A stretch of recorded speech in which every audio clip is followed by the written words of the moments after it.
શ્રી ગોકુલનાથજી ઉત્થાનિકામાં એવં પૂર્વનામનીમ નિખિલેષ્ટદત્વમ ઉક્ત્વાપી યત સર્વલક્ષણ સંપન્નઃ ઇતિ ઉક્તમ તસ્ય અયમ અર્થઃ. એવં પૂર્વનામનીમ એટલે એવી રીતના પહેલાના નામમાં પહેલાનું નામ કયું હતું તો કે નિખિલેષ્ટદત્વમ. નિખિલેષ્ટદ સર્વ ઈચ્છેલું આપનાર, અખિલ ઈષ્ટને આપનાર એમ જે કહેલું હોવા છતાં પણ ઉક્ત્વા આપી એમ જે કહ્યું છે છતાં પણ યત સર્વલક્ષણ સંપન્ન ઇતિ ઉક્તમ તસ્ય અયમ અર્થ. એટલે શ્રી મહાપ્રભુજી છે એ આગળના નામમાં આચાર્યજી નિખિલેષ્ટદ એવું નામ શ્રી ગુસાઈજીએ કહ્યું કે સર્વ ઈચ્છેલું આપનાર એમ કહેલું હોવા છતાં પણ જે સર્વલક્ષણ સંપન્ન કહ્યું એનો અર્થ આ રીતે છે. સર્વલક્ષણ સંપન્ન ઇતિ ઉક્તમ એટલે સર્વલક્ષણ સંપન્ન એ નામ કહ્યું આગળનું નિખિલેષ્ટદ પછી એનો આ પ્રમાણે અર્થ થાય છે. શું અર્થ થાય છે? શ્રી ગોકુલનાથજી કહે છે કે સર્વલક્ષણ સંપન્ન ઇતિ ભક્તિ માર્ગીય ભજન શિક્ષણેન યત નિખિલેષ્ટદત્વમ ઉક્તમ તાવતૈવ ભક્તિ માર્ગીય સર્વેષ્ટ દાતૃત્વમ ન સિદ્ધમ કિંતુ ભક્તિ માર્ગીય અનેક વિધાન્યેવ લક્ષણાની સંતિ ભાવભેદકૃતાની તદ્દાતૃત્વ વ્યતિરેકેણ ન સર્વાર્થ દાતૃત્વમ સંભવતી. એમાં શ્રી ગોકુલનાથજી કહે છે કે ભક્તિ માર્ગીય ભજન શિક્ષણેન એટલે ભક્તિ માર્ગી ભજન શીખવાને કારણે શ્રી મહાપ્રભુજીને નિખિલેષ્ટદત્વમ ઉક્તમ આગળના નામમાં એ વાત સમજાવી કે ભક્તિ માર્ગી ભજન શીખવાને કારણે શ્રી મહાપ્રભુજી નિખિલેષ્ટદ છે. ભક્તિ માર્ગી ભજન શીખવાને કારણે આપને નિખિલેષ્ટદ જન શિક્ષા કૃતે કૃષ્ણ ભક્તિકૃત નિખિલેષ્ટદ એવું જે કહ્યું પણ તાવતૈવ એટલે તેટલાથી જ ભક્તિ માર્ગી સર્વેષ્ટદાતૃત્વમ સર્વ ઇષ્ટદાતૃત્વમ ભક્તિ માર્ગી સર્વે ઇષ્ટદાતૃત્વમ ન સિદ્ધિ એટલે ભક્તિ માર્ગી ભજન શીખવાને કારણે આપ નિખિલેષ્ટદ કહ્યું પણ એટલાથી જ કંઈ ભક્તિ માર્ગી સર્વ ઈચ્છેલું આપનાર હોવા પણ સિદ્ધ ન થાય એમ. નિખિલેષ્ટદે કહ્યું ભક્તિ માર્ગી ભજન શીખવાડે છે શ્રી મહાપ્રભુજી, એ વાત સાચી, પણ એટલાથી તાવતૈવ ભક્તિ માર્ગીય સર્વ ઇષ્ટદાતૃત્વમ ન સિદ્ધમ એટલે એનાથી કાંઈ શ્રી મહાપ્રભુજી ભક્તિ માર્ગી સર્વ ઈચ્છેલું આપનાર હોવા પણ સિદ્ધ નથી થતું શ્રી મહાપ્રભુજીનું ન સિદ્ધમ કિંતુ ભક્તિ માર્ગસ્ય અનેક વિધાન્યૈવ લક્ષણાની સંતિ. પણ ભક્તિ માર્ગ જે છે એ ભક્તિમાન જે જનો છે એ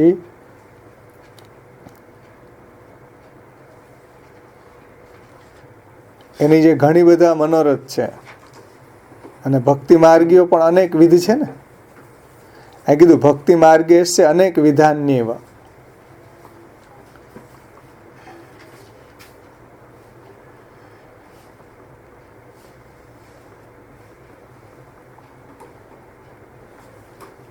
એટલે ભક્તિ માર્ગની અંદર જુદા જુદા ભાવને લીધે થયેલા અનેક પ્રકારના લક્ષણો છે. કિંતુ ભક્તિ માર્ગસ્ય અનેક વિધાન્યૈવ લક્ષણાની સંતિ ભાવભેદકૃતાની તદ્દાતૃત્વ વ્યતિરેકેણ ન સર્વાર્થ દાતૃત્વમ સંભવતી. એટલે ઉપર એમ કીધું કે ભક્તિ માર્ગી ભજન શીખવાને કારણે આપ નિખિલેષ્ટદ કહ્યું પણ એટલાથી જ કંઈ ભક્તિ માર્ગી સર્વ ઈચ્છેલું આપવા પણ આપનામાં સિદ્ધ નથી થતું, પરંતુ એટલાથી જ કાંઈ ભક્તિમાન જનોની જે સર્વ ઈચ્છાઓ છે એ પૂર્ણ કરવા પણ સિદ્ધ નથી થતું. પણ ભક્તિ માર્ગની અંદર જુદા જુદા ભાવને લીધે થયેલા અનેક પ્રકારના લક્ષણો છે. એટલે એનું તાત્પર્ય એવું છે કે ભક્તિ માર્ગની અંદર અનેક પ્રકારના ભક્તો છે અને એના ભાવભેદથી અનેક પ્રકારના પાછા એના ભાવ પણ છે. આગળ આપણે જોઈ હતી ને આ વાત કે ભાઈ કેટલા ભક્તો છે તો દરેક ભક્તના અલગ અલગ ભાવ પણ હશે ને. આગળ શાયદ ગોપેશ્વરજી કે કોઈ આ વાત સમજાવી હતી આગળના નામોમાં કે ભાઈ જેટલા ભક્તો છે એને અનુરૂપ ભાવ પણ છે. તમે ભાગવતમાં જુઓ, આજ હમણાં જ આપણે દ્વારકેજીની ટીકા જોઈ તો એમાં ઋષિરૂપા છે, શ્રુતિરૂપા છે, આંતરગુરુગતા છે, કેટલા બધા ગોપીજનો છે. ઋષિરૂપા એ પણ તમે જુઓ તો રાજસ, તામસ, સાત્વિક, પાછા એમાં 3 ભેદ, રાજસ, તામસ, સાત્વિક, એવી રીતના. તો ઋષિરૂપાના કુલ તમે ભેદ જુઓ તો 9 ભેદ થાય. રાજસ, તામસ, સાત્વિકને ગણો ત્રણેયના તો 9 ભેદ થયા. પછી શ્રુતિરૂપાના એ જ રીતે 9 ભેદ, તામસ, સાત્વિક, રાજસ, તામસ, રાજસ, સાત્વિક, એ રીતે 9. તો 9 દુ 18 અને એક નિર્ગુણ એટલે 19 પ્રકારના ગોપીજનો થાય. તો 19 પ્રકારના ભક્તોના ભાવ એ પાછા અલગ અલગ. ગયા વખતે આપણે જોયા હતા ને, ગોપીજનો જે વેણુ આપણે ગોપી ગીતની અંદર અલગ અલગ રીતે પોતાના ભાવને પ્રગટ કરે છે. તો ગોકુલના અહીંયા એવી એ વાત સમજાવે છે કે ભાઈ ભાવ ભેદ કૃતાની, જો ભક્તિ માર્ગસ્ય અનેક વિધાન્યેવ લક્ષણાની સંતિ ભાવ ભેદ કૃતાની. એટલે જેટલા ભક્તિ માર્ગની અંદર ભક્તો તો અનેક વિધિ છે ને, અને જેટલા બી ભક્તો છે એ અનુરૂપ એના મનોરથ પણ છે, એના ભાવ પણ છે. એમ તો કુલ ગોપી ગીત વગેરેમાં આપણે જોઈએ તો 19 પ્રકારના ભક્તો બતાવ્યા. રાજસ્થાનમાં સાત્વિક ત્રણેયના 3 એટલે 9 દુ 18 અને એક નિર્ગુણનો પ્રકાર એટલે 19 પ્રકારના ભક્તો છે. તો 19 પ્રકારના ભાવ ભેદ ત્યાં ગણાવ્યા છે. એટલે 19 શ્લોક 19 જ છે ગોપી ગીતની અંદર. 19-20 એ બધા એના ભાવો એમાં પ્રગટ થયા છે.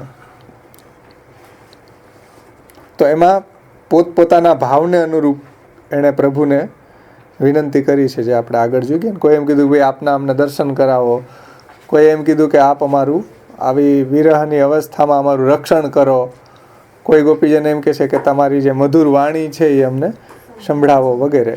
તો એ રીતે મનોરથ બધાના અલગ અલગ છે. એટલે આવા અનેક ભાવોનું, આવા બધા ગોપીજનોના અનેક ભાવ છે. એ ભાવને અનુરૂપ ફલ પ્રદાન કરનાર શ્રી મહાપ્રભુજી જો ન હોય તો એમનામાં બધા પુરુષાર્થ આપવાનું હોય એટલે સર્વલક્ષણ સર્વાર્થ પૂર્ણ કરવાનું સંભવતું નથી. એટલે જો જેટલા બી ભક્તો છે અને એ ભક્તોના ભાવને અનુરૂપ જેના મનોરથ છે એ જો મનોરથ પૂર્ણ ન કરે તો ગોકુલનાથજી એમ કહે છે કે તદ દાતૃત્વ વ્યતિરેકેણ, એ જો આ રીતે મનોરથ સિદ્ધ ન કરે તો ન સર્વાર્થ દાતૃત્વ સંભવતી, તો બધાને પોતપોતાના મનોરથ અનુસાર ફલની પ્રાપ્તિ ન થાય. એમ એટલે આવા અનેક ભાવાનુરૂપ ફલ પ્રદાન કરનાર શ્રી મહાપ્રભુજી જો ન હોય તો તેમના બધા પુરુષાર્થ આપવાનું સામર્થ્ય નથી સંભવતું. એમ એટલે જેટલા બી ભાવભેદ છે એટલા ફલભેદ પણ થઈ જશે. સમજો, જેટલા ભાવભેદ છે એટલા ફલભેદ છે. આપણે સેવા ફલની અંદર જોઈ ગયા. સેવા ફલમાં જોયું ને, બધા ટીકાકારો અલગ અલગ ફલ જેને જેવી રુચિ હોય, કોઈ વિપ્રયોગને પરમ ફલ માને, કોઈ સંયોગને પરમ ફલ માને, કોઈ સાયકલને એટલે વિપ્રયોગ અને સંયોગનું સાયકલિકલ ચાલુ એને પરમ ફલ માને. તો બધાના અલગ અલગ ભાવ છે ને. સેવા ફલની ટીકા આપણે જોઈએ 14-15 ટીકાઓ છે, તો બધાનો અલગ અલગ એમાં ભાવ છે. ભાઈ એની ચોઈસ જેને આપણે કહીએ ને.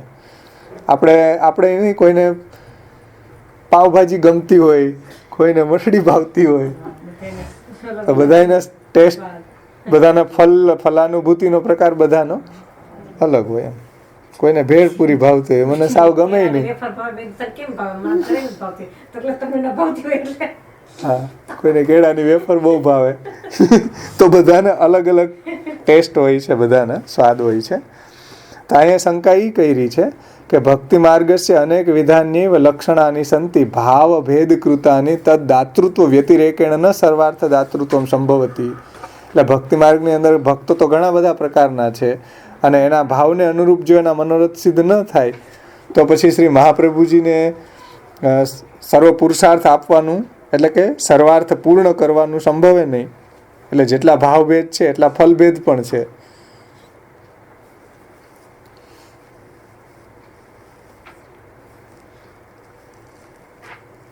એટલે ગોકુલનાથજી કહે છે કે એવું સામર્થ્ય તદ દાતૃત્વમ, જેટલા બી ભક્તો છે, જેટલા બી એના ભાવભેદ છે એ પ્રમાણે ફલ આપવાનું સામર્થ્ય શ્રી મહાપ્રભુજીમાં છે. એટલે શ્રી મહાપ્રભુજીનું નામ સર્વલક્ષણ સંપન્ન છે.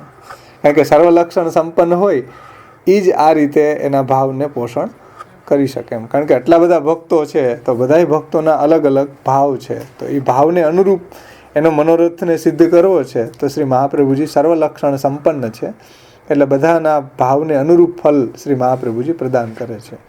એટલે તદ દાતૃત્વમ લક્ષણ સંપત્તિ વ્યતિરેકેણ ન સંભવતી ઇતિ તદ દાતૃત્વમ સામર્થ્ય જ્ઞાપનાર્થમ ઉક્તમ સર્વલક્ષણ સંપન્ન ઇતિ. એટલે આવા અનેક ભાવોને અનુરૂપ ફલદાન કરનારા જો શ્રી મહાપ્રભુજી ન હોય તો એની અંદર બધા પુરુષાર્થ આપવાનું સંભવતું નથી. એટલે જેટલા બી ભાવભેદ એટલા ફલભેદ થઈ જશે. કોઈ વિપ્રયોગને પરમ ફલ માને, કોઈ સંયોગને માને, કોઈ બેયને સાયક્લિકલ ચાલુ સંયોગ અને વિપ્રયોગ, જ્ઞાનમ ભક્તિશ્ચ સતતમ ચક્રવત પરિવર્તતે એને ફલ માને. તો આવા બધા જ પ્રકારના ફલ આપવાનું સામર્થ્ય શ્રી આચાર્યજી મહાપ્રભુજીમાં છે એમ જણાવવા માટે જ આ સર્વલક્ષણ સંપન્ન નામ આવે છે. જો અહીં કહે છે કે એટલા માટે જ તદ દાતૃત્વ સામર્થ્ય જ્ઞાપનાર્થમ, એવા તત્તદ ભક્તોના તત્તદ ભાવને અનુરૂપ ફલદાન કરવાનું મહાપ્રભુજીનું સામર્થ્ય છે. એટલા જ માટે મહાપ્રભુજીને અહીંયા સર્વલક્ષણ સંપન્ન કહ્યા છે. જેમ કૃષ્ણદાસ મેઘને કીધું કે આપની લીલા સામગ્રીના દર્શન કરાવો, એને ગિરિરાજની અંદર પ્રભુની લીલા સામગ્રીના દર્શન કરાવ્યા. એવી રીતના બધા ભક્તોના ભાવ હતા અલગ અલગ. દિનકરદાસ હતા તો એને જેમાં જે લીલામાં આસક્તિ હતી, રાજા દુબે, માધવ દુબે, તો એને શ્રી આચાર્યજી કથા દ્વારા જ એવી લીલાનુભૂતિ કરાવી દીધી. અમ્મા વગેરેને ભગવાનમાં વાત્સલ્ય ભાવ હતો તો લાલનના એને એ રીતે વાત્સલ્ય ભાવના જ એને દર્શન થતા. તો જો બધાય ભક્તોના કોઈને એમાં વાત્સલ્ય ભાવમાં આસક્તિ છે, કોઈને સખ્યમાં આસક્તિ છે, કોઈને માધુર્ય ભાવમાં આસક્તિ છે. તો જે જે ભક્તોના ભાવ છે એ અનુરૂપ મહાપ્રભુજી એને ફલદાન કર્યું છે. એટલે શ્રી મહાપ્રભુજી સર્વલક્ષણ સંપન્ન છે.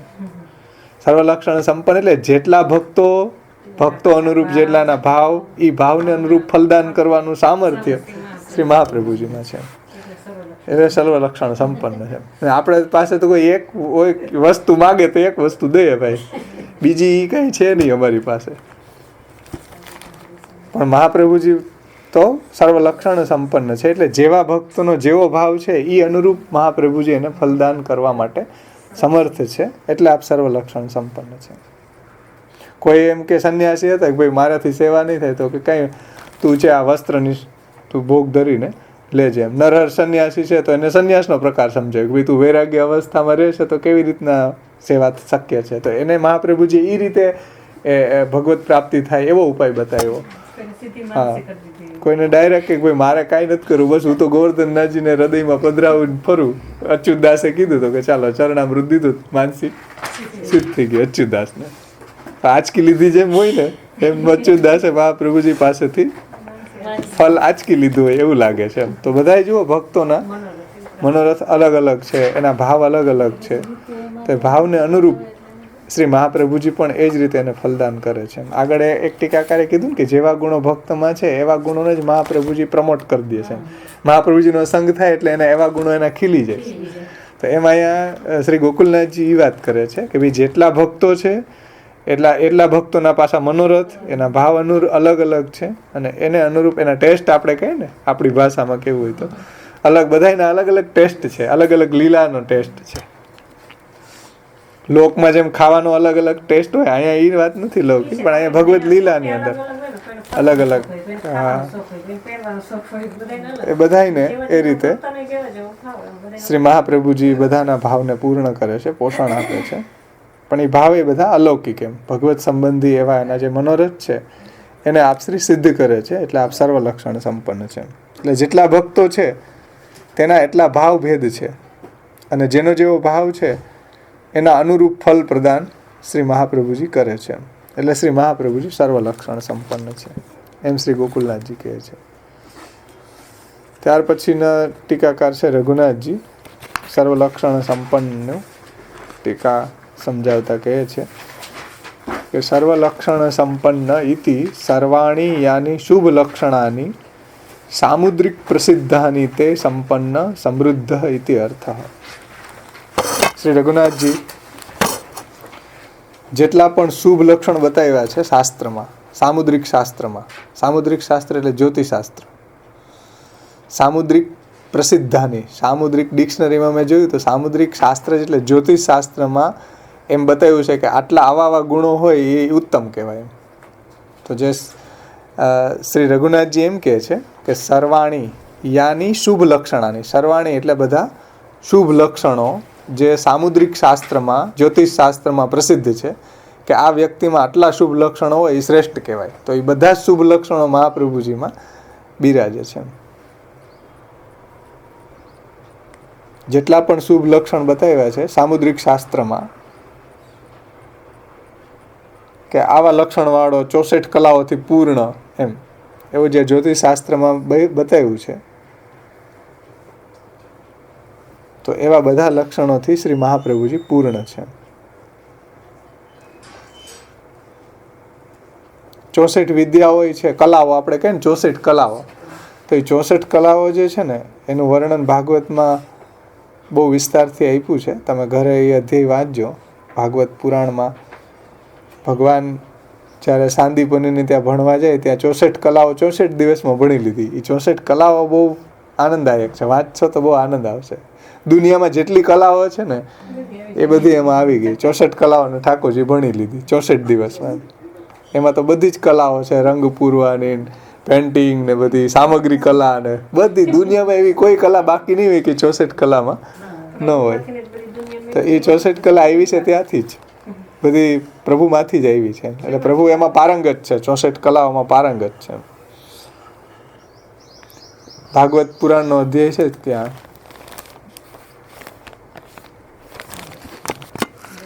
પિસ્તાલીસમો અધ્યાય ભાગવત અનુસાર, સુબોધનીજી અનુસાર 42મો અધ્યાય.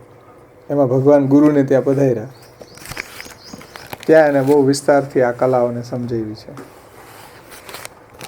64 કલાઓ આપણે કહીએ ને, પણ અહીંયા આ જે સામુદ્રિક શાસ્ત્ર છે ને એમાં લક્ષણો બતાવ્યા કે ભાઈ આવા લક્ષણવાળો પુરુષ છે એ સર્વથી શ્રેષ્ઠ કહેવાય એમ. તો એ સર્વ અહીંયા શ્રી રઘુનાથજી શું કહેજો કે શુભ લક્ષણાની સામુદ્રિક સામુદ્રિક પ્રસિદ્ધાની, સામુદ્રિક શાસ્ત્ર જે છે જ્યોતિષશાસ્ત્રમાં એમાં આવા શુભ લક્ષણો પ્રસિદ્ધ છે. એ બધા શુભ લક્ષણો શ્રી મહાપ્રભુજીમાં બિરાજે છે. સંપન્ન સમૃદ્ધ ઇતિ અર્થ. સંપન્ન એટલે બધા લક્ષણોથી આપ સંપન્ન છે, સમૃદ્ધ છે. પછી બીજો અર્થ રઘુનાથજી કરે છે કે સર્વ લક્ષયતિ ઇતિ સર્વ લક્ષણો ભગવાન તેન સંપન્ન ઇતિ વા. સર્વના સર્વલક્ષયતિ ઇતિ સર્વલક્ષણો ભગવાન તેન સંપન્ન ઇતિ વા.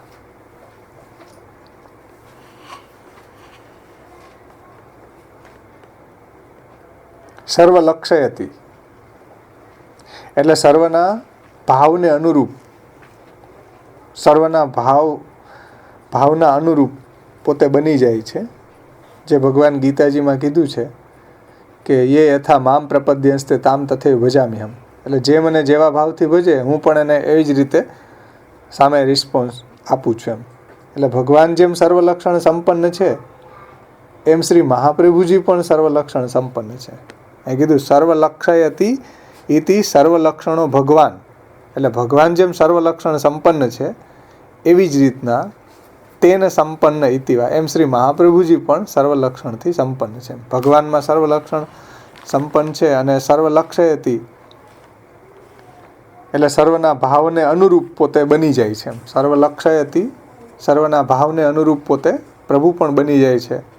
મલ્લાનામ અસનિર નૃણામ સ્ત્રીણામ સ્મરો મૂર્તિમાન ગોપાનામ સ્વજનો સતામ ક્ષિતિભુજામ શાસ્તા સ્વપિત્રો શિશુ મૃત્યુ ભોજપતેર વિરાડ વિદુષામ પરમ તત્વ યોગીનામ પરમ તત્વ વૃષ્ણિનામ પરદેવ તેથી રંગમાં ગત સાગ્રજ. ભગવાન જ્યારે પધારે તો જેનો જેવો ભાવ છે એવું પ્રભુએ એને દર્શન આપે છે.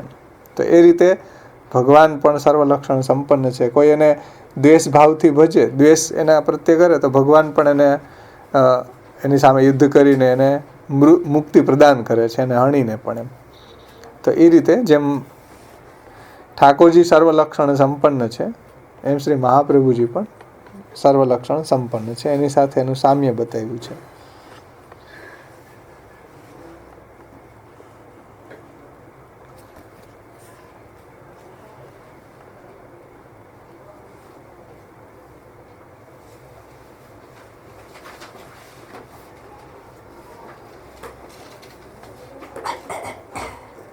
આનો એવો અર્થ પણ બતાવ્યો હતો કે સર્વલક્ષયતિ ઇતિ સર્વલક્ષણો ભગવાન તેન સંપન્ન ઇતિ વા. તેન એટલે તેના દ્વારા.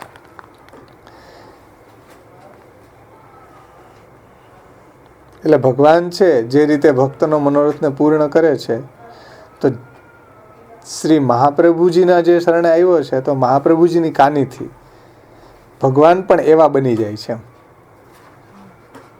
શ્રી મહાપ્રભુજીની કાનીથી ભગવાન પણ એ ભક્તના ભાવને અનુરૂપ લીલા કરે છે.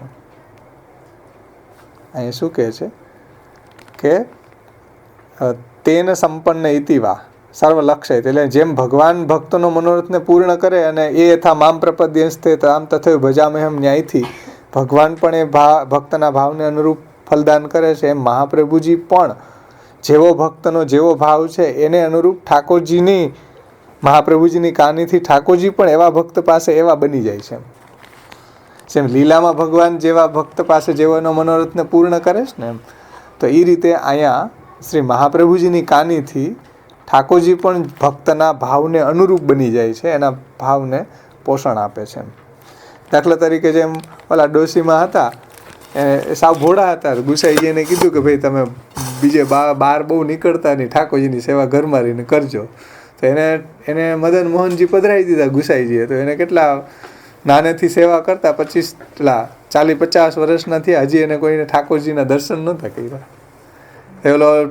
ઓલા વૈષ્ણવ લાલન પધરાવીને આવ્યા, તો લાલન પધરાવીને તો ડોશીએ લાલનનું સ્વરૂપ તો જોયું નહોતું. તો એને એમ કે આ ઠંડી બહુ લાગતી હશે ને, લાલન આમ તૂટવાઈ ગયા છે, તો દે માલિશ. તો ઠાકોરજીને એમ થયું કે હવે આની પાસે તો એના ભાવા અનુરૂપ સ્વરૂપ ધારણ કર્યા વગર છૂટકો નથી. એટલે જો મહાપ્રભુજીની કાનીથી ઠાકોરજી પણ એ ભક્તના ભાવને અનુરૂપ મદન મોહનજી, લાલનમાંથી મદન મોહનજી બનાવી દીધા. ડોશીમાં ઠાકોરજીને પણ મદન મોહનજીનું રૂપ ધારણ કર્યું કે ભાઈ હવે બરાબર થયા.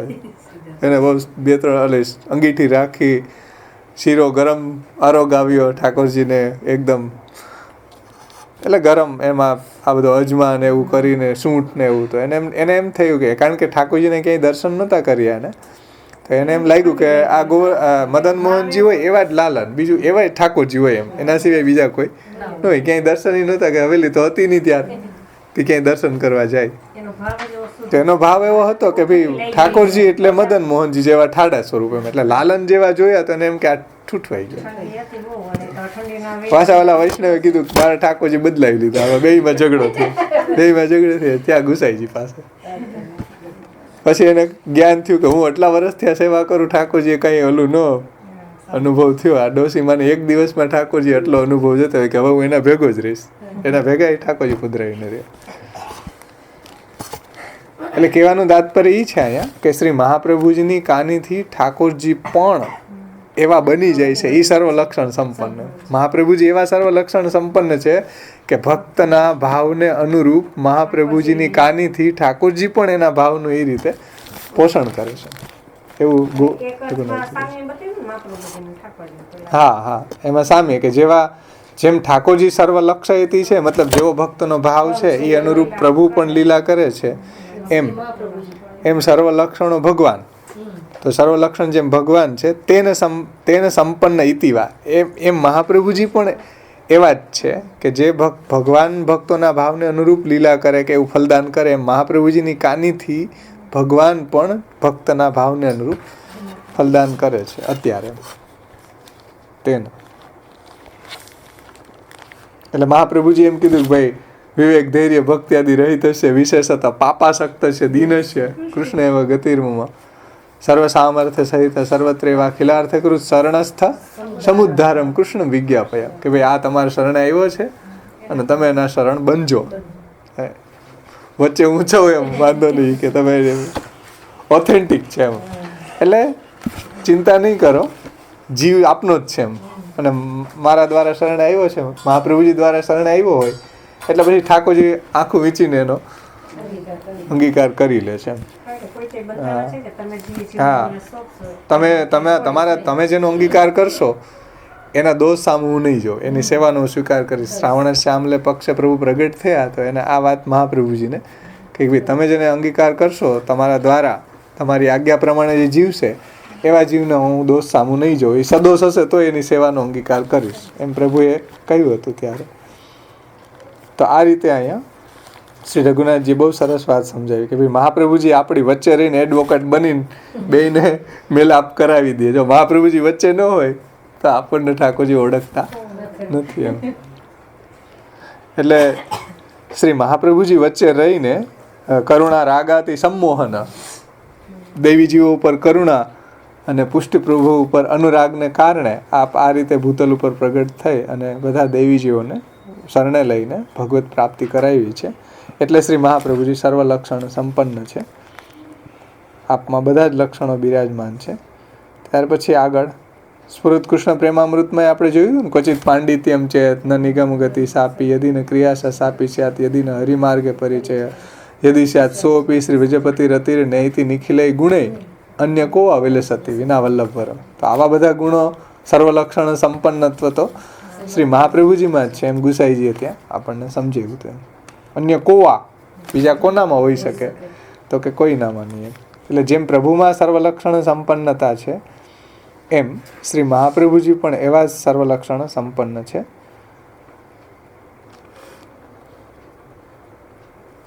આગળનું ટીકાકાર એક એક નામ આપણે જોઈ લે. સર્વલક્ષણ સંપન્નમાં શ્રી ગોપેશ્વરજી સમજાવે છે. શ્રી ગોપેશ્વરજી એમ કહે છે કે સર્વલક્ષણ સંપન્ન ઇતિ સર્વલક્ષણાની અદેદાનાદિની મહોદ્દાર્યાદિની તાની તાની પ્રકટાન્યૈવ દ્રશ્યંત ઇતિ તજ્ઞાનમ ભવતી ઇતિ ભાવ. સર્વલક્ષણ સંપન્ન એટલે શ્રી મહાપ્રભુજીના જે આગળના નામ હતા, અદેદાન દક્ષશ્ચ, મહોદ્દાર ચરિત્રવાન, વિભુહુ, મહાકારુણિકો, આ બધા જ મહાપ્રભુજીના સર્વલક્ષણ સંપન્ન છે. એટલે આવા બધા લક્ષણ મહાપ્રભુજીમાં બિરાજે છે. ટૂંકમાં આગળ જે નામ આવ્યા અને પાછળ પણ આવશે એવા, તો એ સર્વલક્ષણ સંપન્ન એ નામો દ્વારા એ વાત સિદ્ધ થાય છે. ગોપેશ્વરજી કહે છે કે શ્રી મહાપ્રભુજી સર્વલક્ષણ સંપન્ન છે. એટલે આગળ જે નામ આવ્યા, મહાકારુણિક, અદયદાન દક્ષ, મહોદ્દાર ચરિત્રવાન, વિભુ, તો એવું જે દાન કરવામાં આ બધા નામો કયા છે. એટલે જેટલા પણ લક્ષણ જોવામાં આવે છે સર્વલક્ષણ, એનાથી શ્રી મહાપ્રભુજી સંપન્ન છે. એટલે બધા ગુણોથી સંપન્ન શ્રી મહાપ્રભુજી છે એમ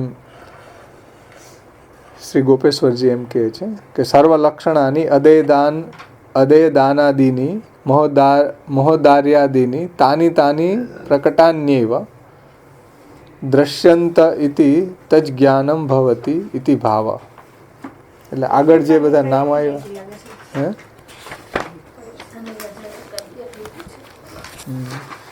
ઉત્થાનિકા એવી જ આપી છે એને કે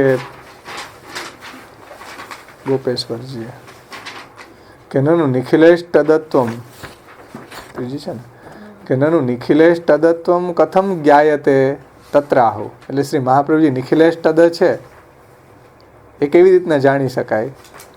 નિખિલેશ તદ છે એ તો કે સર્વલક્ષણ સંપન્નથી જાણી શકાય કે આ સર્વલક્ષણ સંપન્ન છે તો નિખિલેશ તદ જ હોય જ ને. કારણ કે નિખિલેશ તદ એ પણ સર્વલક્ષણની અંતર્ગત આવતી વાત છે.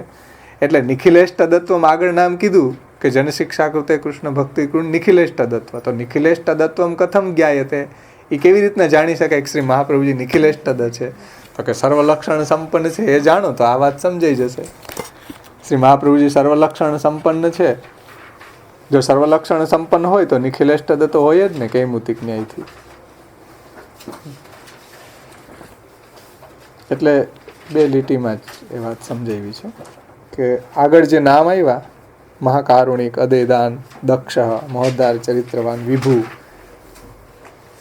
તો આ બધા નામો છે એમાં જેટલા પણ લક્ષણ જોવામાં આવે છે એ સર્વલક્ષણ એમ નામોમાં આગળ હજી પાછળ આવશે. તો એમાં જેટલા બી લક્ષણ શ્રી મહાપ્રભુજીના સમજાવ્યા છે એ બધા સર્વલક્ષણ. તો એ બધા ગુણોથી કે શ્રી મહાપ્રભુજી સર્વલક્ષણ છે.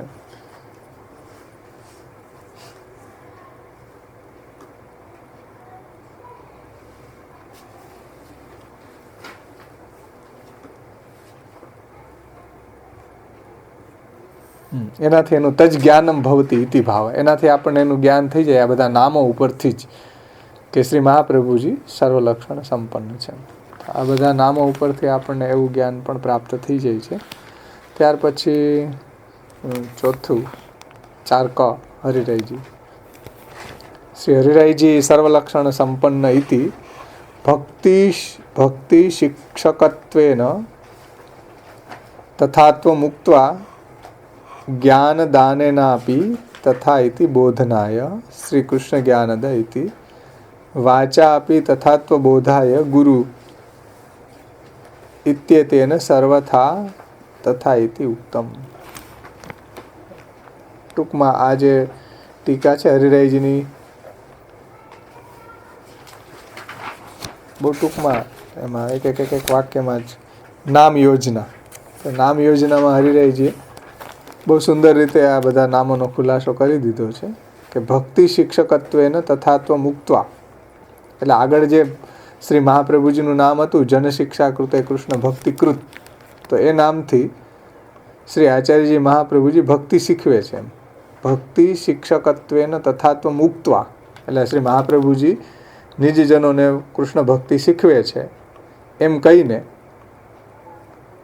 એટલું જ નહીં પરંતુ જ્ઞાનદાનેન આપી તથા ઇતિ બોધનાય શ્રી કૃષ્ણ જ્ઞાનદ, એટલે શ્રી મહાપ્રભુજી કૃષ્ણની ભક્તિ શીખવે છે એટલું જ નહીં પરંતુ ભક્તિનું જ્ઞાન પણ આપે છે. અહીં કીધું છે કે જ્ઞાન દાનેન અપી, એટલે કૃષ્ણની ભક્તિ શીખવે છે એટલું જ નહીં કૃષ્ણ ભક્તિનું જ્ઞાન પણ આપે છે. એ વાત સમજાવવા માટે કૃષ્ણ જ્ઞાનદ એ નામ આવ્યું.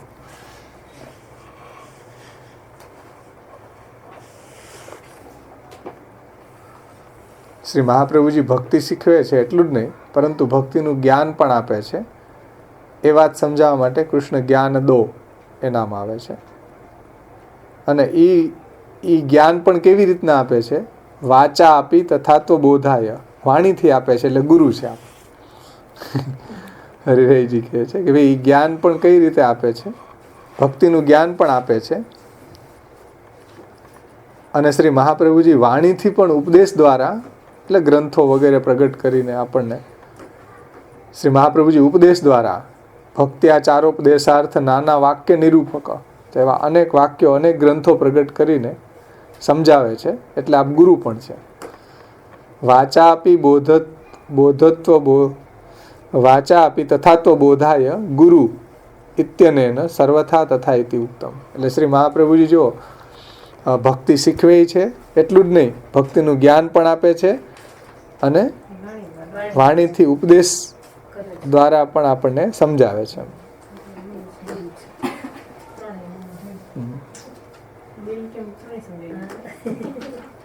ત્રણેય આવી ગયું. સર્વલક્ષણ સંપન્ન આવી ગયું, કૃષ્ણ જ્ઞાનદ અને ગુરુ. ત્રણેય વાત હરિરાયજીએ સમજાવી દીધી કે ભાઈ આગળ જન શિક્ષા કૃતે કૃષ્ણ ભક્તિકૃત કીધું તો એ નામથી આચાર્યજી ભક્તિ શીખવે છે એટલું જ નહીં ભક્તિનું જ્ઞાન પણ આપે છે. એ વાત સમજાવવા માટે કૃષ્ણ જ્ઞાનદો નામ આવ્યું. અને આચાર્યજી એ કેવી રીતના જ્ઞાન આપે છે તો કે વાણી દ્વારા પણ ઉપદેશ દ્વારા ગ્રંથો પ્રગટ કરીને સમજાવે છે. એટલે આપ ગુરુ છે. પછી એની આગળની ટીકા છે 4ખ. સર્વલક્ષણ સંપન્ન ઇતિ સર્વલક્ષણે સંપન્ન ઇતિ અર્થ. સર્વલક્ષણ સંપન્નનો અર્થ હરિરાયજી કરે છે સર્વલક્ષણે સંપન્ન ઇતિ અર્થ. બધા લક્ષણોથી શ્રી આચાર્યજી મહાપ્રભુ પરિપૂર્ણ છે. પછી યદ્વા કરીને બીજો અર્થ કરે છે સર્વસ્ય ભગવત. સર્વ એટલે કોણ? તો કે સર્વ એટલે ભગવાન. સર્વ એટલે ભગવાન, કારણ કે ભગવાન જ બધું બન્યા છે ને. તો સર્વસ્ય એટલે સર્વ એટલે બધું ભગવાન એમ. હરિરાયજી અર્થ કરે છે સર્વ એટલે ભગવાન, કારણ કે ભગવાન જ બધું બન્યા છે. સર્વ લક્ષણ સંપન્ન એવા શ્રી મહાપ્રભુજી છે. તો સર્વ એટલે ભગવાન, અને ભગવાનમાં જે બધા લક્ષણો છે સર્વ લક્ષણે સંપન્ન પૂર્ણ ઇતિ અર્થ. એટલે જેમ ભગવાન સર્વ લક્ષણથી સંપન્ન છે એમ શ્રી મહાપ્રભુજી પણ બધા લક્ષણોથી સંપન્ન છે. ભગવાનમાં બધા લક્ષણો બિરાજમાન છે. એવી જ રીતના શ્રી મહાપ્રભુજી પણ સર્વ લક્ષણથી સંપન્ન છે. એમાં સર્વનો અર્થ હરિરાયજી કરે છે ભગવત, એટલે ભગવાન જ બધું છે.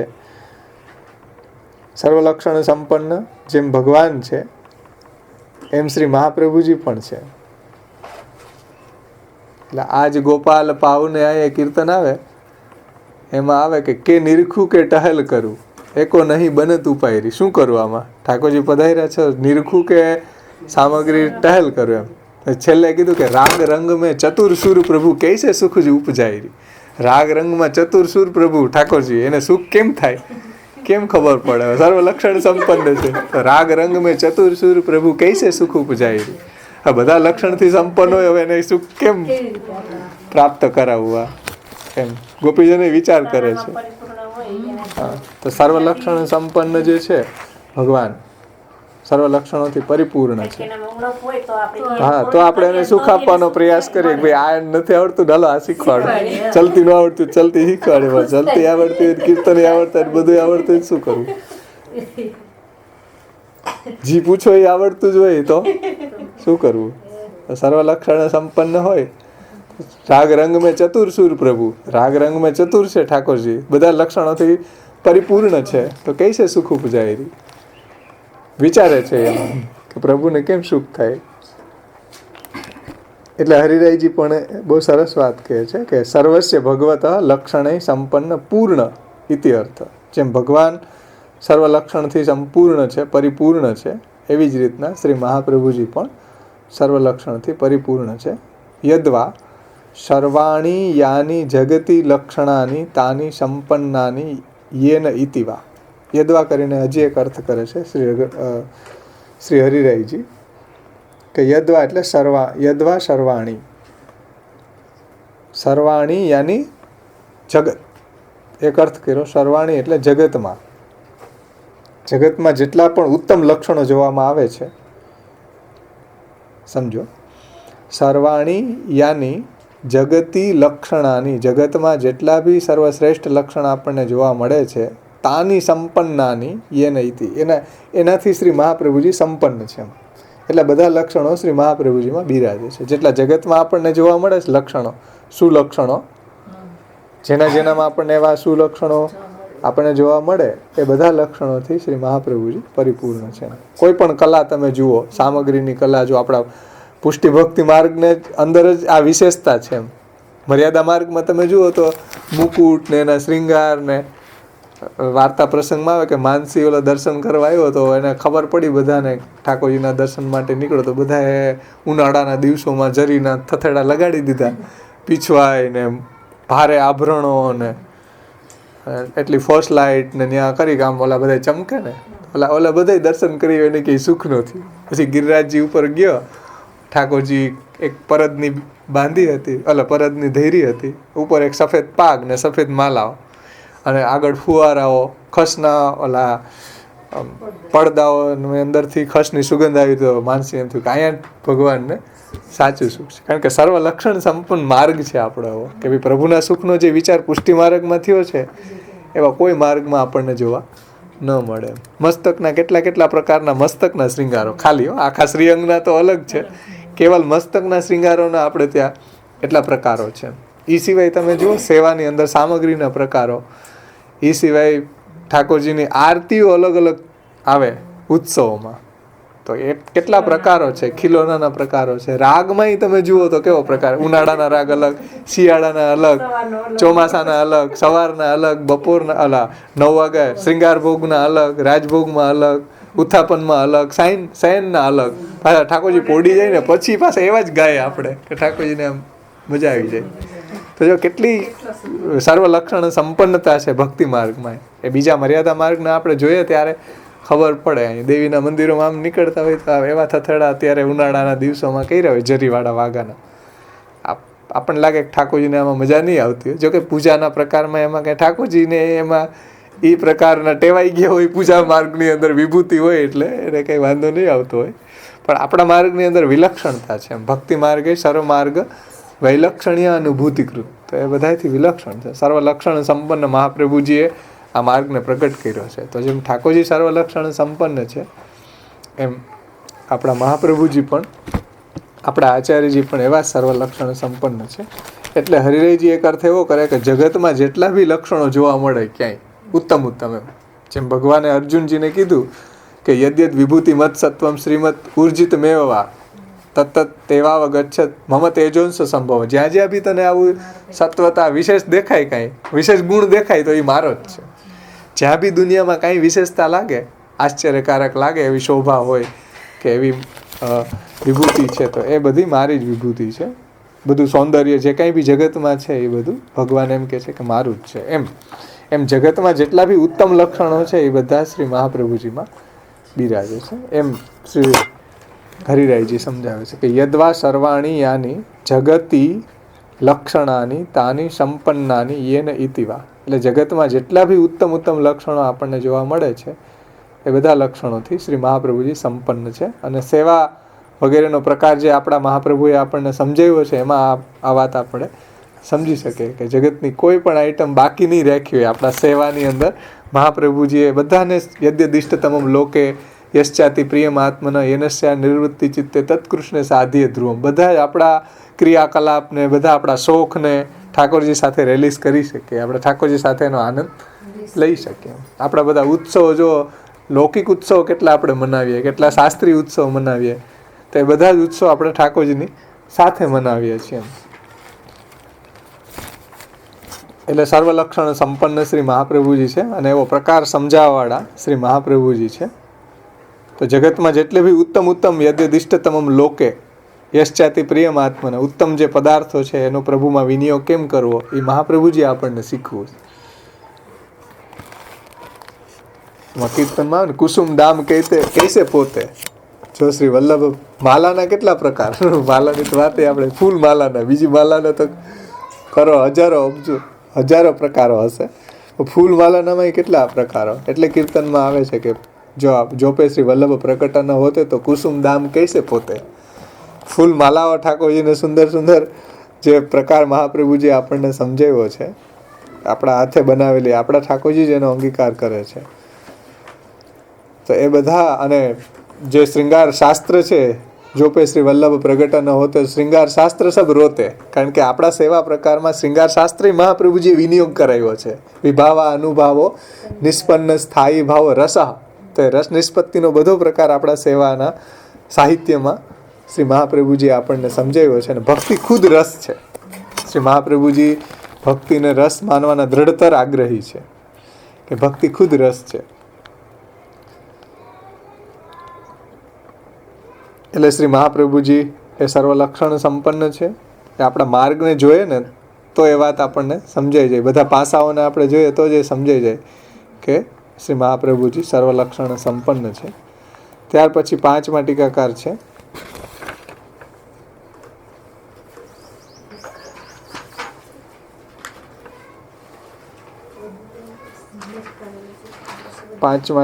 છે એની ઉત્થાનિકામાં લેખકારજી કહે છે, 5મા ટીકાકાર, કે કૃષ્ણ ભક્તો કૃષ્ણ જ્ઞાનમ અપેક્ષિતમ. કૃષ્ણ ભક્તોને કૃષ્ણનું જ્ઞાન અપેક્ષિત છે, હોવું જ જોઈએ ને. કૃષ્ણ ભક્ત છે ને કૃષ્ણનું જ્ઞાન નથી તો કૃષ્ણ ભક્ત કેવી રીતના બની ગયો. એટલે કૃષ્ણ ભક્તો કૃષ્ણ જ્ઞાનમ અપેક્ષિતમ, કૃષ્ણના ભક્તને કૃષ્ણનું જ્ઞાન અપેક્ષિત છે. તેથી તાદ્રક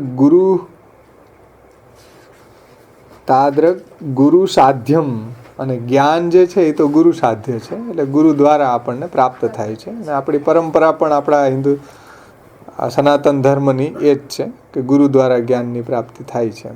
તાદ્રક ગુરુ સાધ્યમ, કૃષ્ણ ભક્તને કૃષ્ણનું જ્ઞાન અપેક્ષિત છે અને એ જ્ઞાન ગુરુ સાધ્ય છે, એટલે ગુરુ દ્વારા પ્રાપ્ત થાય છે. ઇતિ તલ્લક્ષણવત્વમ આહુ, એટલે એ લક્ષણને જણાવનારું નામ આવે છે. એટલે ગુરુના લક્ષણ કહે છે, જે સર્વનિર્ણય નિબંધમાં બતાવ્યા છે કે ભાઈ ગુરુના લક્ષણ કેવા હોવા જોઈએ, તો કે સર્વ લક્ષણ સંપન્ન. સર્વ કયા? તો કે જે નિબંધમાં મહાપ્રભુજીએ સમજાવ્યા છે, કૃષ્ણ સેવા પરમ વિક્ષ, દંભાદિ રહિતમ નરમ, શ્રી ભાગવત તત્વજ્ઞમ, આ બધા સર્વ લક્ષણો ગુરુના શ્રી મહાપ્રભુજીમાં બિરાજે છે એમ લેખકાર શ્રી વલ્લભજી કહે છે. એટલે જો એને નિબંધના શ્લોક જ ટાંકી દીધો. આ તત્વાર્દીપ નિબંધની સર્વનિર્ણયની કારિકા 227મી, એમાં ગુરુના લક્ષણ બતાવે, ઈ સર્વ લક્ષણ. તો ઈ સર્વ લક્ષણથી શ્રી મહાપ્રભુજી સંપન્ન છે. એટલે ઉત્થાનિકામાં એને ઈ કોન્ટેક્સમાં જ કે કૃષ્ણ ભક્ત અને કૃષ્ણનું જ્ઞાન અપેક્ષિત છે. એટલે જ્ઞાન તો ગુરુ સાધ્ય હોય છે, અને ગુરુના લક્ષણ એટલા માટે ગુરુના લક્ષણ કહે છે. ઇતિ તલ્લક્ષણવત્વમ આહુ, એટલે લક્ષણ બતાવતું નામ આવે છે, સર્વ લક્ષણ સંપન્ન.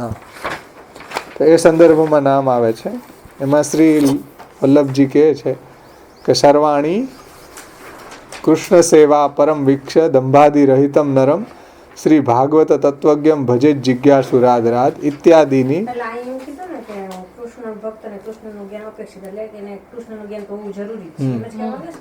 કૃષ્ણ ભક્ત અને કૃષ્ણનું જ્ઞાન જરૂરી છે ને, તો એ જ્ઞાન છે ગુરુ સાધ્ય છે.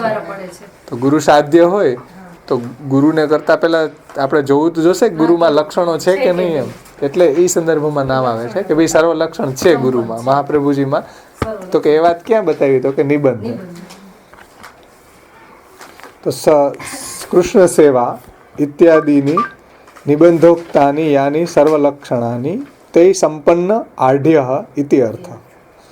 એટલે બધા લક્ષણોથી જે તત્વાર્દીપ નિબંધમાં મહાપ્રભુજીએ સમજાવ્યા છે, એ બધા લક્ષણો આચાર્યજી શ્રી મહાપ્રભુજીમાં બિરાજે છે. ઇત્યાદિની નિબંધોક્તાની યાની, એટલે જે નિબંધની અંદર શ્રી મહાપ્રભુજીએ ગુરુના લક્ષણ બતાવ્યા છે કે કૃષ્ણ સેવા પરાયણ હોવો જોઈએ, કૃષ્ણ સેવાને સર્વથી શ્રેષ્ઠ માનતો હોય, અને એ કૃષ્ણ સેવા જે છે એ બીજાને બતાવવા માટે ન કરતો હોય, દંભાદિથી રહિત હોય. દંભાદિથી રહિતનો મતલબ શું થાય? કે કૃષ્ણ સેવામાં કોઈ દંભ ન કરતો હોવો જોઈએ. એટલે બીજાને બતાવવા માટે કે કોઈ ફલની કામનાથી કૃષ્ણ સેવા ન કરતો હોય, પણ સ્વતંત્ર પુરુષાર્થરૂપ માનીને કૃષ્ણ સેવા કરતો હોય, એવો ગુરુ. અને પછી બતાવ્યું છે દંભાદિ શ્રી ભાગવત તત્વજ્ઞ, જે સમગ્ર ભાગવતનો સાર છે, ભાગવતનું તત્વ છે, એ ભગવાનનું ભજન, તો એને એ સમજાવતો હોય શિષ્યોને, પોતે પણ જીવતો હોય, ભાગવતના તત્વને એ જાણતો હોય, એવો ગુરુ જે છે એની પાસેથી દીક્ષા ગ્રહણ કરવી જોઈએ, એમ શ્રી મહાપ્રભુજી ત્યાં કહે છે. તો આવા સર્વ લક્ષણ સંપન્ન શ્રી મહાપ્રભુજી છે, અને એવા ગુરુને જિજ્ઞાસુ રાધરાત, જિજ્ઞાસુ શિષ્યએ આદર આપવો જોઈએ. તો એ નિબંધોક્ત્યા લક્ષણાની તે સંપન્ન, એવા નિબંધમાં બતાવેલા જે લક્ષણ છે એનાથી મહાપ્રભુજી સંપન્ન છે, આઢ્ય છે. એટલે બધા લક્ષણો એમાં બિરાજમાન છે. એમ લેખકાર શ્રી વલ્લભજી કહે છે કે સર્વ લક્ષણ શ્રી મહાપ્રભુજીએ જે નિબંધમાં બતાવ્યા છે ગુરુના, એ બધા લક્ષણો શ્રી મહાપ્રભુજીમાં બિરાજે છે.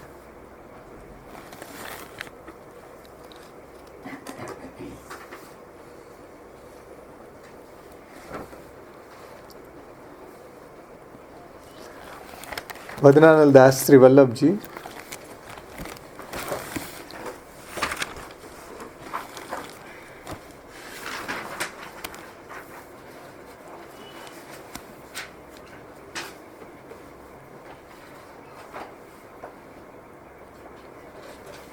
એટલે શ્રી મહાપ્રભુજી કીધું ને, રાધા વલ્લભ સેવયા તદુચિત પ્રેમણોપદેશે રપી, તો એ બધા લક્ષણો બતાવ્યા છે ને શ્રી ગુસાઈજીએ સ્ફુરત કૃષ્ણ પ્રેમામૃતમાં. એ બધા લક્ષણોથી આપ સંપન્ન છે શ્રી મહાપ્રભુજી, એમ વલ્લભજી કહે છે.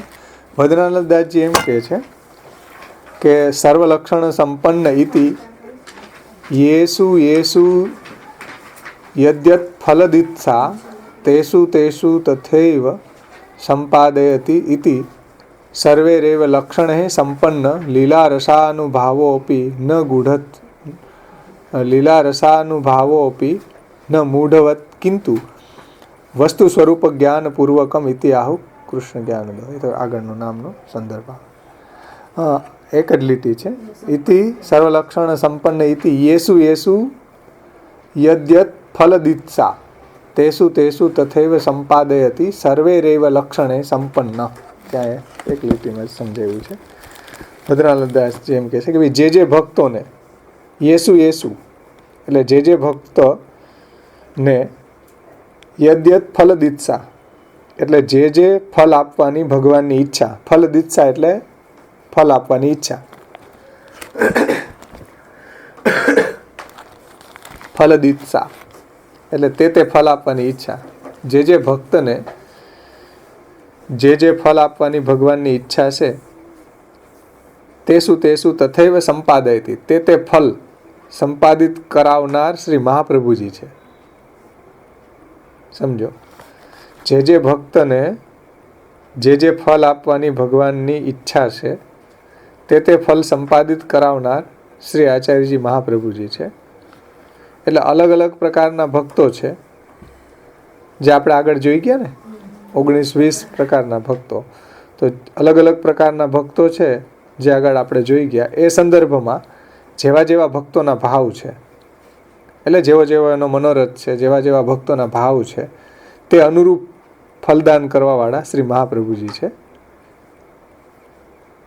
એટલે એવું ફલ પ્રાપ્ત કરાવી આપનાર શ્રી મહાપ્રભુજી છે. પ્રભુ પાસેથી એવું જેવા એના મનોરથ છે એવું ફલદાન શ્રી મહાપ્રભુજી દ્વારા સિદ્ધ થાય છે. યેસુ યદ્યત ફલદીત્સા તેસુ તથૈવ સંપાદયતિ સર્વેરેવ લક્ષણે સંપન્ન. એવા શ્રી મહાપ્રભુજી જેવું ભગવાન જેવા ભક્તો છે જે ફલ આપવાની ભગવાનની એને ઈચ્છા છે એ ફલ સંપાદિત કરાવી આપનાર શ્રી આચાર્યજી મહાપ્રભુજી છે. એટલે શ્રી મહાપ્રભુજી સર્વેરેવ લક્ષણે સંપન્ન, બધા લક્ષણોથી સંપન્ન છે.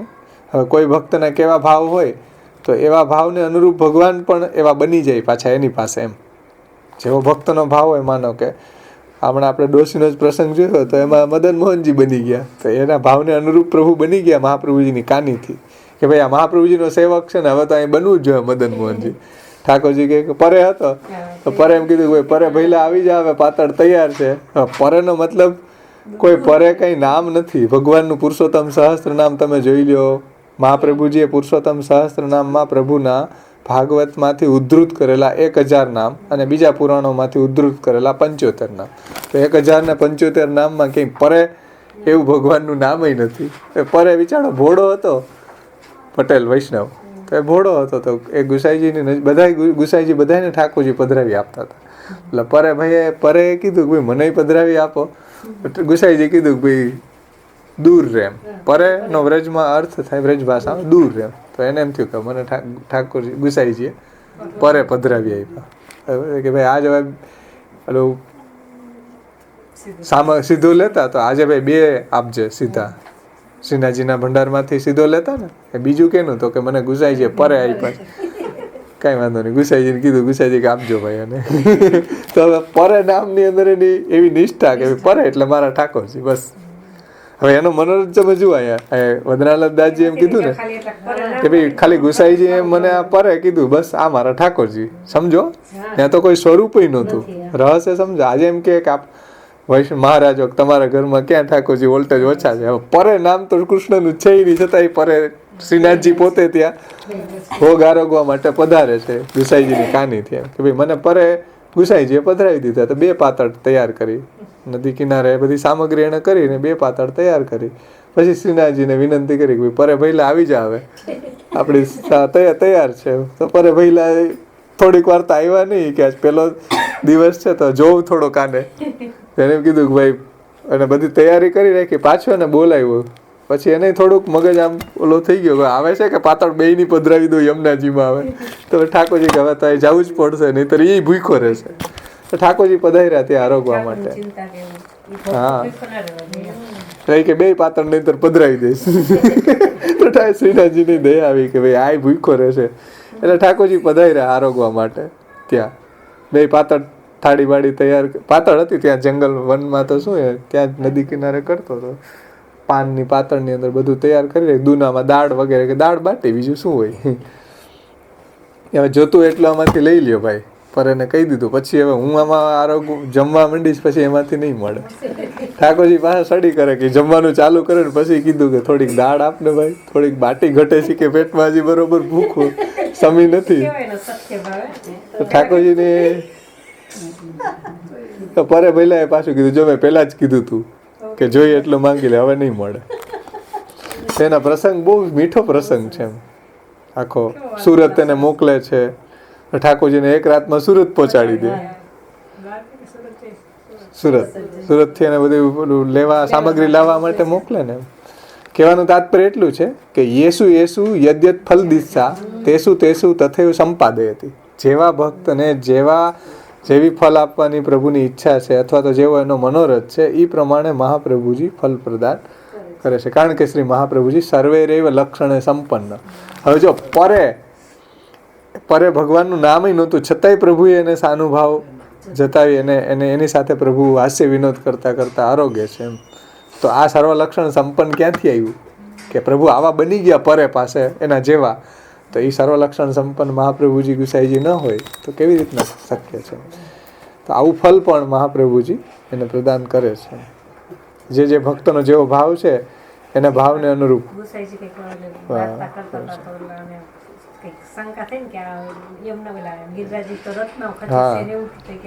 રત્ન જડિત ને ગોવિંદ કુંડ છે, દૂધથી ભરેલો છે. એ જોવા દર્શન કરવા ગયા તો એને પછી ઠાકોરજીની કૃપાથી ગુસાઈજીની કાનીથી એવું દર્શન એને થયું છે. તો એ રીતે શ્રી મહાપ્રભુજી ઠાકોરજી જે ભક્તને જેવી રીતના ફલદાન કરવાનું હોય છે એ રીતે જેવી ફલ દીત્સા ફલ આપવાની ઈચ્છા હોય એ રીતે ફલ પ્રદાન શ્રી મહાપ્રભુજીની કાનીથી એને સિદ્ધ થાય છે. શ્રી મહાપ્રભુજીની કૃપાથી સંપન્ન થાય છે. પછી આગળના નામનો સંદર્ભ છે. એક લીટીની છે શ્રી દ્વારકેશજીની, થોડુંક લઈ લે. શ્રી દ્વારકેશજી આમાં સર્વલક્ષણ સંપન્ન જે છે નામ, એમાં બહુ સુંદર અર્થ કર્યો છે દ્વારકેશજીએ કે પ્રભુએ જ્યારે ગોપીજનોને બોલાવ્યા, આગળનો અધ્યાય આપણે જોયો હતો ને કે નિખિલેશ તદ નામમાં 26મો અધ્યાય, ત્યાંથી ફલ આપવાનું પ્રભુએ શરૂ કર્યું. બધાએ વેણુનાદ કરીને પ્રભુએ બધાને બોલાવ્યા ગોપીજનોને. નિખિલેશ તદમાં 26મો અધ્યાય આવે છે. આ સર્વલક્ષણ સંપન્ન 27મો અધ્યાય છે. તો પ્રભુએ જ્યારે બધા વ્રજભક્તોને બોલાવ્યા અને પછી એને સૌભાગ્યમદ થયો એટલે પ્રભુ અંતર્ધ્યાન થઈ ગયા. અંતર્ધ્યાન થયા ત્યારે બધા ગોપીજનોને બહુ ખૂબ વિપ્રયોગ થયો. એટલે પ્રભુએ એને શોધ્યા. પ્રભુને શોધવાનો એના જ્યાં ચરણના ચિહ્ન જોયા ત્યાં બધા એની પાછળ ગયા કે ભાઈ પ્રભુ અહીંયા પધાર્યા હશે. તો એ રીતે પહેલાં એને પ્રભુનું ગુણગાન ગાયું. પછી પ્રભુની ચેષ્ટાઓ, પ્રભુએ જે લીલાઓ કરી હતી એ બધી લીલાઓની ચેષ્ટા કરી ગોપીજનોએ. તો જે લીલાઓની ચેષ્ટાઓ કરી છે, ભગવાનમાં જેવા લક્ષણ છે એ બધી લીલાઓની ચેષ્ટા ગોપીજનોએ કરી છે. એટલે અહીંયા ભગવાન સર્વલક્ષણ સંપન્ન. સર્વલક્ષણ સંપન્નનો અર્થ શ્રી દ્વારકેશજી એ રીતે સમજાવે છે કે સર્વલક્ષણ સંપન્ન ઇતિ સર્વસ્ય ભગવતો લક્ષણાની ગતિ, એટલે ભગવાનની ચાલ. પછી સ્મિત, ભગવાનનું જેવું મુખારવિંદવાળું હાસ્યવાળું મુખારવિંદ, સ્મિતવાળું. પછી પ્રેક્ષણ, એટલે પ્રેમપૂર્વક જોવું. ભાષણાની, એટલે મધુર વાણી પ્રભુની, ગોપીજનો સાથે વાર્તાલાપ કરવો.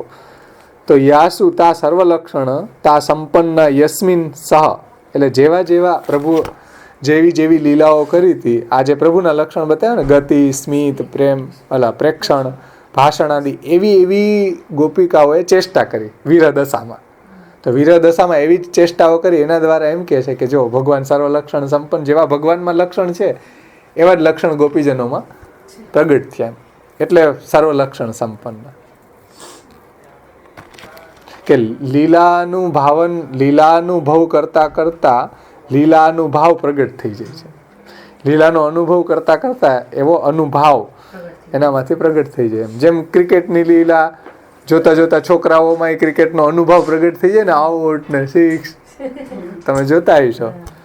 છોકરા બાળકોમાં કેમ લીલા અનુભવ કરતા કરતા એનો હેંગઓવર એવો આવે, એનો આવેશ આવે કે પછી લીલા અનુભવ પ્રગટ થઈ જાય. એટલે જેવો એલો ધોની કે તેંડુલકર કે જેવી એક્ટિંગ કરતો એવા જ ઓલા એક્ટિંગ કરવા લાગી જાય. એમ ગોપીજનો છે એ આ રીતે જેવા જેવા બી પ્રભુના લીલાઓ એને દર્શન થયું હતું, અત્યારે વિપ્રયોગ અવસ્થામાં ઠાકોરજીની ગતિ કે ભાઈ મારી મનોહર ચાલ તો જુઓ, હું કૃષ્ણ છું એમ, તો એ રીતે એનું સ્મિત, હાસ્ય એ બધું જ ભગવાનના એમાં પ્રગટ થાય છે.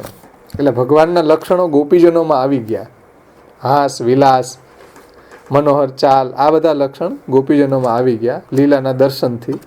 એટલે જેવી જેવી પ્રભુએ લીલા કરી હતી એવી જ રીતના અહીંયા ગોપીજનોએ પણ એવી જ ચેષ્ટાઓ કરી એમ. તો એવી જ લીલા કરવા લાગી ગયા. એટલે લીલા અનુભવ કરતા કરતા લીલાનું અનુભાવ પ્રગટ થઈ ગયો. લીલા અનુભવ કરતા કરતા જે લીલાનો આપણને અનુભવ થતો હતો પછી એ લીલાનો અનુભાવ બહાર પ્રગટ થઈ ગયો. એ તો આપણા જીવનમાં પણ એવું જોવા મળે ને, કોઈ પ્રિય વિષય આપણો હોય તો આપણને એ લીલાનો અનુભાવ પ્રગટ થતો હોય છે એમ. અમારો એક કઝિન હતો, હવે એ આજથી ને કેટલા 30 વર્ષ પહેલાં અક્ષય કુમારની પિક્ચર આવે એ બહુ જુએ, તો એને જુએ ને પછી એનો હેંગઓવર આવે ને પછી એની સ્ટાઇલ મારે, એ જે ગીત ગાતે હો ચુરા કે દિલ મેરા ગોરિયા ચલી, બધું એની સ્ટાઇલ કરે, ચુરા કે દિલ મેરા ગોરિયા ચલી. એની એક્શન એની ભાઈ વહેલી એક્શન કરે રવિના, તો એની એક્શન હો ચુરા કે દિલ તેરા ચલી મેં ચલી એક જેટો ને ઈ આવી રીતના ઓલા જોવે અક્ષય કુમાર, પછી એની અંદર એનો લીલાનુભવ કરતા કરતા લીલાનુભાવ પ્રગટ થઈ ગયા. તો જેવો ઓલો સર્વ લક્ષણ સંપન્ન છે, એટલે જેવા લક્ષણો અક્ષયમાં છે એવા લક્ષણો આવડવા પ્રગટ કરે. પછી 25 વર્ષ પછી મને ભેગો થયો એક અમારી ઘરે દિવાળી પર. મને કેમ અક્ષય કેમ છે? મેં કીધું આને હજી અક્ષયનો હેંગઓવર, મને અક્ષય કહેવાય, હું અક્ષય થોડો છું. મને એમ થયું હું અક્ષય છું કે એનો હેંગઓવર બોલે છે, એટલે એને અક્ષયનો આવે છે ને બોલે છે કે હું અક્ષય છું. મેં હરીસામાં જોયું તો અક્ષય જેવો લાગતો નતો, પછી એને ખબર પડી કે આને હજી આવે છે અક્ષયનો છે.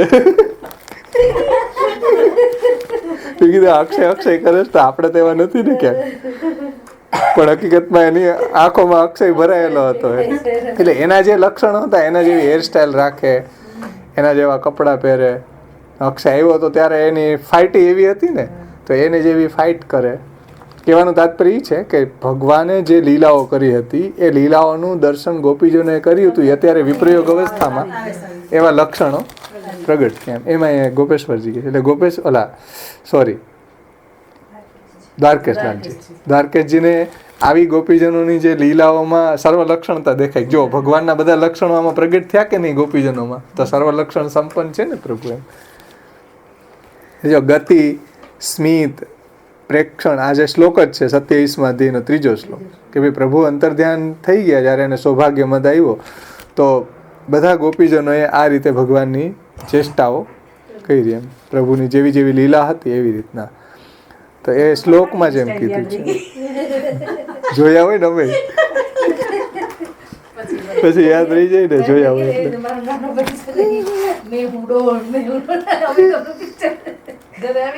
હા, હકીકત છે ને આ બધી જગ્યાએ. જો જે ઓનામાં લક્ષણ હોય એ બધા અત્યારની જે હીરો હિરોઈન છે એના બધા યંગસ્ટરોમાં નથી આવતા, છોકરા એની જ કોપી મારે બધા. જે લક્ષણો હીરો હિરોઈનોમાં છે, હેરસ્ટાઈલ ને એની રહેણી કેણી, એની પહેરવાની, વસ્ત્ર પરિધાન કરવાની જે બધી સ્ટાઇલ છે એ બધી એવી જ છે અત્યારે. તો એ લક્ષણો આનામાં આવે જ છે. હા,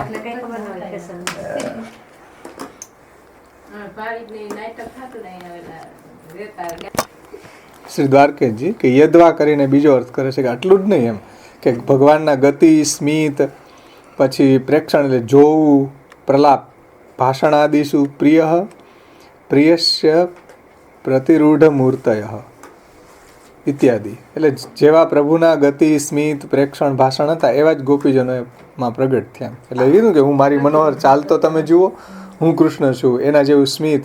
એટલું જ નહીં, યદ્વા કરીને દ્વારકેશજી આગળનો અર્થ સમજાવે છે કે સર્વસ્ય ભગવતઃ, એટલે સર્વ લક્ષણ સંપન્ન. તો સર્વસ્ય એટલે કોણ?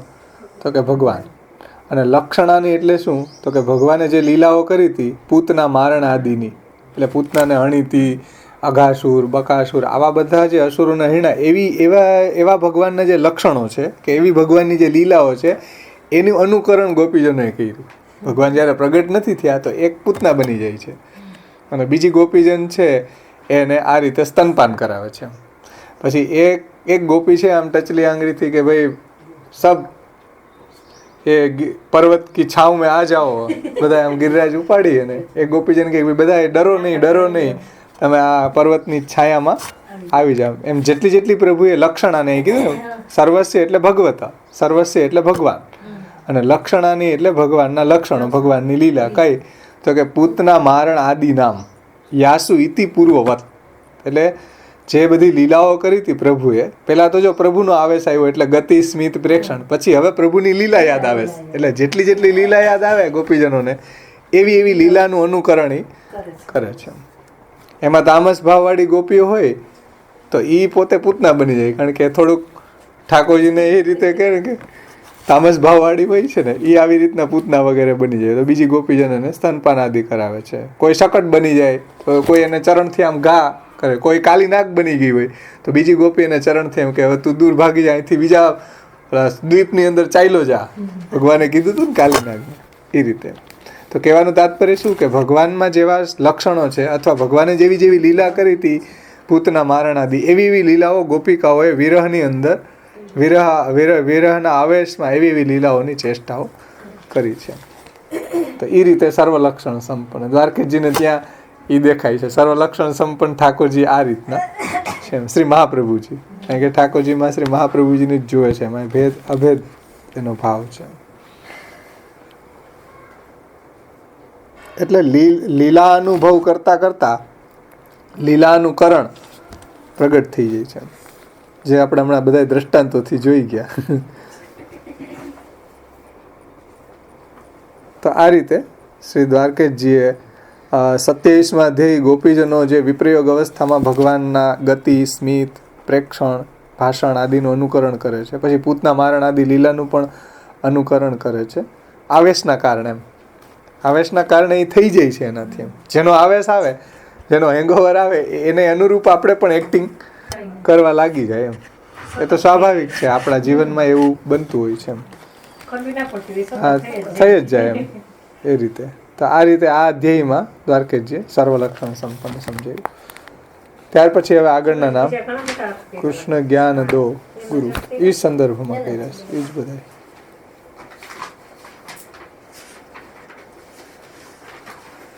પછી બધા જે ફૂલ ને અને પૂછે છે, જળ બધા પદાર્થો છે સર્વા, એ બધાને પૂછે છે કે ભાઈ પ્રભુને ક્યાંય તમે જોયા છે? જળ પદાર્થો જે જવાબ નથી આપે એવા એને પૂછ્યું. શા માટે? અત્યારે એની એવી ઉન્મદ અવસ્થા છે કે એને એવું નથી. હા, બધાને પૂછે છે.